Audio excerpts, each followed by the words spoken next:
Howdy, folks. Welcome to the channel, Rockin' the Country. I'm Don. I am doing a reaction courtesy of funRonni's gift to the channel for me to break down episode 4 of Bill Anderson's 50th celebration of CFR, songwriting of his career.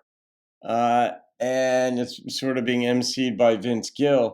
But I broke down the 90-minute episode into 6 parts of about 15 minutes each, and this is part 3 of episode 4.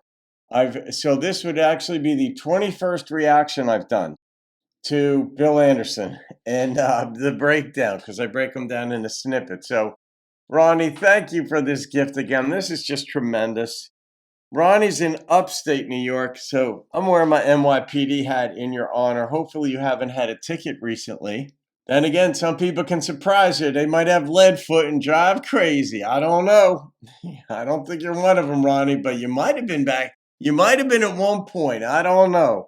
All right, here we go. Part 3, episode 4. What are you going to sing for us, Jim Ed? Let me do one that's going to take you back to about 1961 or 2, I guess it was, whenever Bill wrote this one. I was born then. He may have been lonely again. I don't know at that time. This is called I Missed Me, How I Missed Me. God, Bill wrote so many songs. Last night was the worst night of my life, no doubt.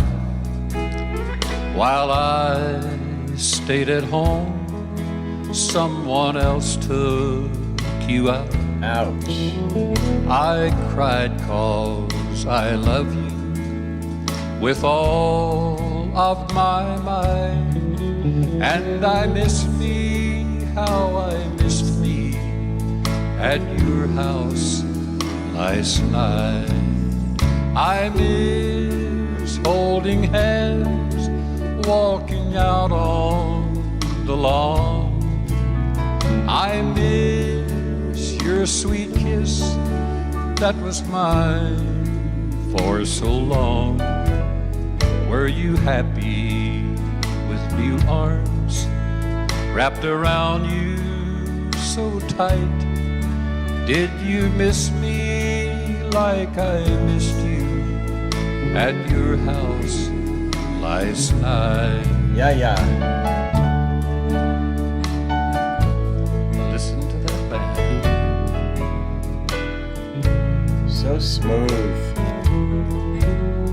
Did the neighbors say they saw anything strange, like a new car that's parked in the drive for a change? Did they notice when he kissed you beneath the porch light? Did they miss me, how I missed me at your house last night? I miss holding hands, walking out on the lawn. I miss your sweet kiss that was mine for so long. Were you happy with new arms wrapped around you so tight?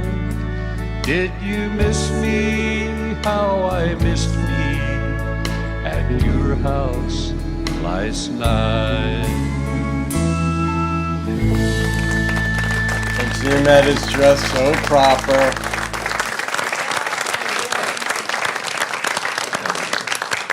Thank you, Jim Ed. Sounds a lot like Jim Reeves. He does. Do you get that all the time? What's that? Similarity of your voice and Jim Reeves? A lot, yeah. And I think that's great. You know, I thought Jim was a great artist, great stylist, great friend, too. His records were, that's all we played, my mom and dad. My dad was the biggest Jim Reeves freak in the world. And I just, well, they always picked a good one. Yeah, it's a great one. Hey, Mike, that was some awesome steel playing over there. Make me wiggling in my seat. You know where he's from? Huh? You know where he's from? Where? Where are you from? Oh, Hometown? place Jamie is. Oh, really? Yeah, he's been Knew around it. longer than he has. Montgomery, Alabama. Oh, yeah. All right. Mighty Hank is down there. It's a great story. We went to see Hank's grave one time, a bunch of us, and there was a drummer in the band that's from Northeast, and Hank's tombstone has a lot of his a bunch of song titles on that. Guy was looking, he goes, man, what a bunch of great songs. This is incredible. He goes, I don't know this one though. Carliga. Carliga for Kalijah. You were talking about I screwed that up reading too. the Buck Owens book, which I had been reading, and there's a reference to that song. Actually, I think the reference is something to do with Charlie Pride, and said sang the great Hank Williams song Elijah.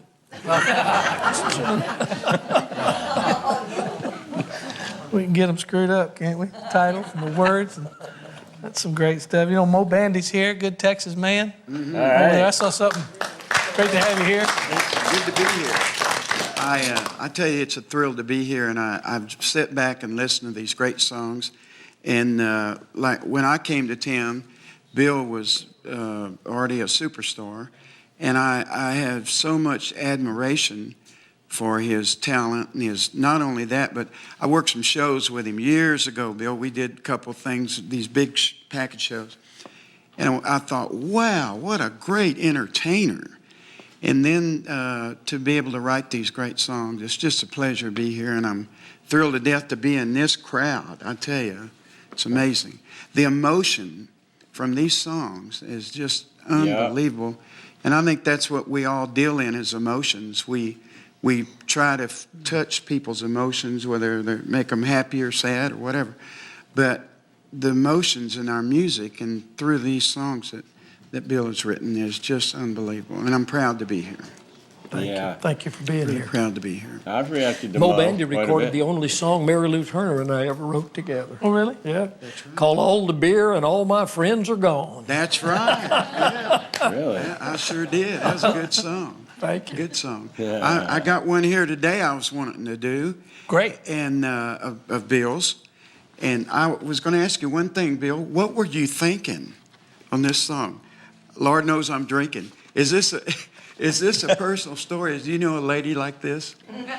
No, not really, but to make a long story short, I was having dinner with my wife at a little restaurant one night back in the mid-'70s, Yeah. and the restaurant was right across the street from the church that we attended.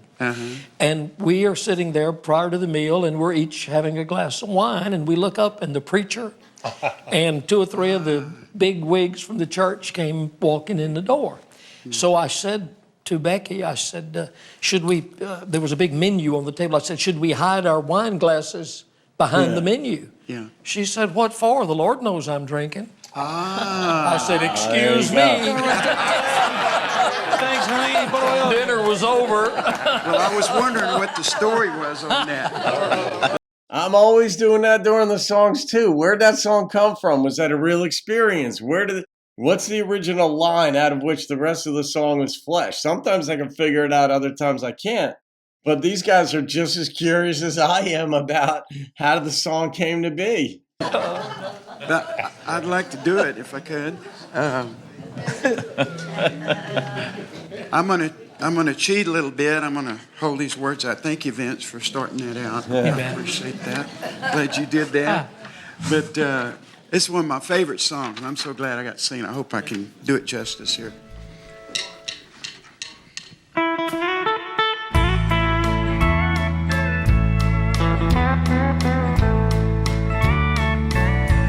Hello, Mrs. Johnson, you self-righteous woman, Sunday school teacher, what brings you out slumming? Do you reckon the preacher would approve where you are? standing here visiting with a backsliding Christian in a I don't know about a neighborhood glass bar. of wine being backsliding. Well, yes, that's my bottle. Yes, that's my glass. And I see you're eyeballing this pretty young lass. It ain't none of your business. But yes, she's with me. And we don't need no sermon, you self-righteous woman. Just let us be. Oh, the Lord knows I'm drinking and running around. And He don't need your loud mouth informing the town. Yes, the Lord knows I'm sinning, and sinning ain't right. But me and the good Lord's gonna have us a good talk later tonight. That's a good line.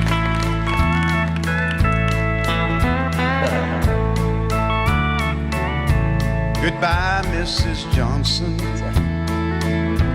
you self-righteous pity.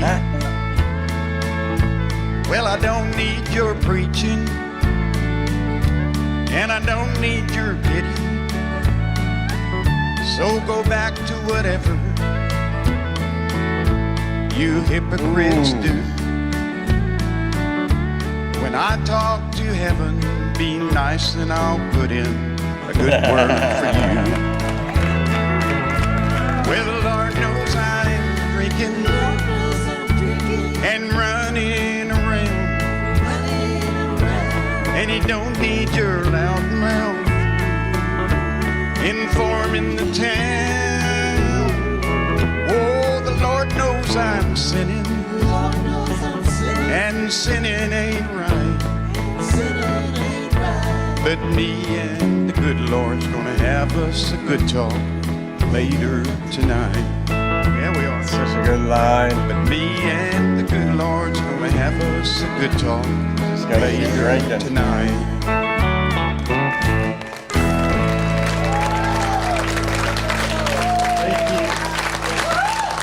I love the story you just told about. I was wondering, that's what I meant by what were you thinking? But it's very interesting how you wrote that. I was wondering how that come about. Thank you. That's got to be the only country song that anybody ever called anyone a biddy. A self-righteous biddy. I love that. And that's a great example of how that first line gets you. Good, hello, Mrs. Johnson, you self-righteous woman. If you ain't gonna listen to the rest of that, I mean, Right. That's a good point.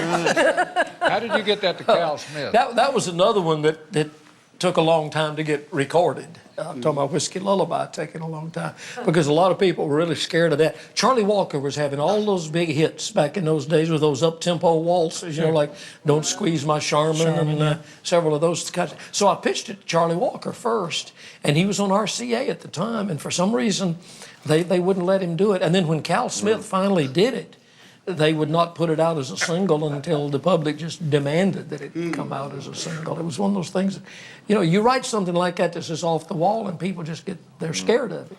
Yeah. Do you find that some of your songs, it takes a while for them to land in the right place at the right time? Yeah. I know one of our songs that we wrote together, it took a long time for it to finally find its way. I tried to record it several times. You and I wrote it. It's called The Cold Gray Light Have Gone, and with Otto. And I like that story because we finished writing this song, Bill and I, and he called me afterwards and he said, hey, I didn't tell you this, but the idea that I got for that song was from Otto Kitzinger. And he worked out at the Opry forever, and everybody knows him, and sweetest man ever. And Bill says, and I didn't tell you that before we wrote the song, but I want you to know, I said, I'll just give him half of my half. And I said, no, we'll just split it in thirds. Was there ever a time where the song splits were weird? Other than if there's three guys in the room, it's straight thirds. You know what I mean? I've seen people and heard stories of people saying, I did 9 lines, you did 4, therefore I want X percentage, things like that. Was there any of that in the day? I mean, I know you didn't do a lot of co-writing, like you said earlier, but it was probably a dumb question, I guess. No, I don't remember that ever coming up, with any of my songs. But I do remember. I was afraid that if I told you that that the idea had come from somewhere else, maybe we got to split it in thirds, that you wouldn't have wanted to do it. So I said, I'll be glad to give him half of my half. And then you were very, very generous. And eventually recorded the song and did a wonderful. Finally turned it into like a bluegrass type song. A bluegrass waltz with Del McCurry, and found a home. Bill, is there a song that just absolutely got cut immediately? Oh goodness, I'm sure there have been. That happened a lot more back in the older days. You'd write one on Thursday and go play it for Owen or Chet on Friday, and they'd cut it on Monday or Tuesday of next week. It was so much of a faster thing back then when you were just cutting for singles, especially. I don't remember what the fastest one was. I'm sure I probably cut some myself, that I wrote, and probably wasn't a long time between the time I wrote them and the time they were recorded. Things are a lot different now. Everybody takes forever to make the records, takes forever to find the... Well, instead of going in to cut singles as we did, we'd cut singles and we'd get enough singles and we'd put out an album. Mm-hmm. But today it's, you're doing the whole project for the most part. Most people go in and do the entire project, and then a lot of songs sit there for a long, long time. In fact, Buddy and Jamie and I have a song that we're hoping George Strait's going to record, but he's had it for almost a year, right? I hope I'm not jinxing it by talking about it, but it takes that long. All right, I'm going to stop that one there. Oh, exactly 44-minute mark. Okay, so I love learning about the songwriting process, the artistic process, even the business side of it, about what Vince said, like, ask Bill, were there any weird splits, royalties-wise? Because Vince said, use the example, maybe hypothetical, but it made the point that, I wrote 9 lines, you wrote 4, therefore I want 9 lines worth of it. I want it to be consistent with that. And I know some songwriters or some artists will take a song. They'll get a song from a publishing company, or, a songwriter will pitch it to them and they'll like it. But the artist himself always wants a songwriting credit. So they'll tweak some things on it purposely so their name goes on the songwriting. And some artists I've heard, I can't think of any offhand, but I don't remember the artist names, but some actually were not good to the songwriters. They wanted to get as much of the piece of the pie as they could get, so they would always rework a song to an extent, or they might only switch one word and then they'd want half the song, whatever. And if you're a songwriter, you're the little guy, you're like, all right, this is a major artist, they're going to record my song. I'll take a smaller piece of a very large pie. Okay, fair enough. But then there are other artists that are very, like Bill and such, that I think George Strait is one of these artists who he records the song as it is, and the songwriter gets full credit for being the songwriter. George himself will not take part of the royalties by switching things around, or just because he's the big star and he knows he's going to make a lot of money for this guy. He knows he has negotiating leverage to sort of usurp some of that money, but he doesn't do it. And I love that. Songwriter, let them make a living. So that's Ronnie. That's why this is like so good, so informational, so insightful about the business itself. And I still wish I had Bill's hair. I think he's 70 here, 72. Looks phenomenal. So, all right, guys. That is part 3 of Bill Anderson's 50th CFR and career anniversary. See you on part 4 of episode 4 and on other videos. Have a wonderful day, folks. I'll see you on another video, and keep rocking the country. But yes, she's with me, and we don't need no sermon, you self-righteous woman. Just let us be.